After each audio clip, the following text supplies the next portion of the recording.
মুসলিম vote ভাঙিয়ে আনছে সামলানুনি।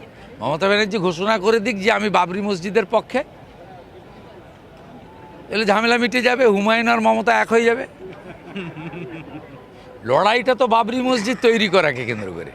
আর আমরা তো বলছি হিন্দু মন্দির বানাবে, মুসলমান মসজিদ বানাবে, কিন্তু বাবরের নাম লেখা যাবে না। যারা বাবরের নাম লিখতে চায় তারা তৃণমূল কংগ্রেস বা হুমায়ুনকে ভোট দেবে, যার বাবরের নাম মুছতে চায় তারা বিজেপিকে ভোট দেবে। লড়াইটা তো এই জায়গায়, অন্য কোথাও নয়। আমাদের মসজিদ মন্দির গুরুদ্বারা গির্জা চার্চ নিয়ে তো কোনো লড়াই নেই। বহিরাগত মোগল পাঠান যারা মেয়েদের হিন্দুদের ধর্ম পরিবর্তন করেছে, মন্দির ভেঙেছে, তাদের বিরুদ্ধে লড়াই আমাদের। আমরা আকবরের নামও লিখতে দেব না, বাবরের নামও লিখতে দেব না, শাহজাহানের নামও লিখতে দেব না, ঔরঙ্গজেবের নামও লিখতে দেব না, হুমায়ুনের নামও লিখতে দেব না। আচমকাই হুমায়ুনকে আসলে নাম হলো, মানে এতদিন হুমায়ুনকে পাত্রী ছিল না, আচমকাই হুমায়ুনকে ভয় পাচ্ছে মুসলমান ভোট। সনাতনীরা সব বিজেপির দিকে, আদিবাসীরা বিজেপির দিকে, শিক্ষিত রাষ্ট্রবাদী মুসলিম সংখ্যা কম হলেও তারা বিজেপির দিকে। আর যত মৌলবাদী যারা খাজেরি মাদ্রাসাকে কেন্দ্র করে মৌলবাদ, জঙ্গিবাদ, সংবিধান মানেন না, সব কিছু অন্যভাবে দেখেন, জামাত মডেল, তারা সব হুমায়ুন কবির আর ওয়াইসির পক্ষে।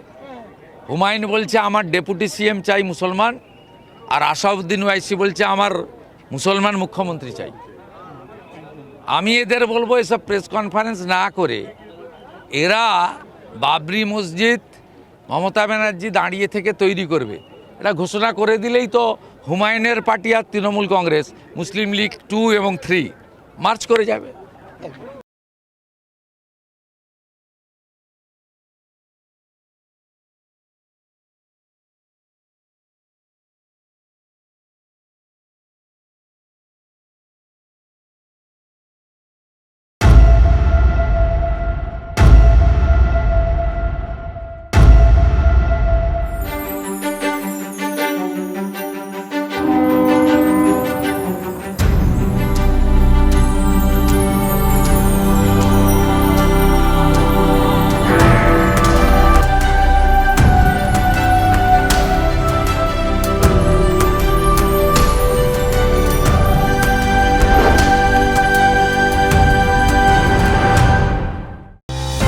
খবরের আড়াল থেকে আসল খবর খুঁজে বার করা সহজ নয়।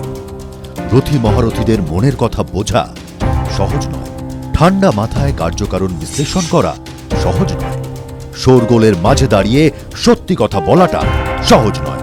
কিছু কিছু প্রশ্ন না তুললেই নয়, কিছু কিছু কথা না বললেই নয়। সোম থেকে শনি রাত 8টা 45-এ TV9 বাংলায়।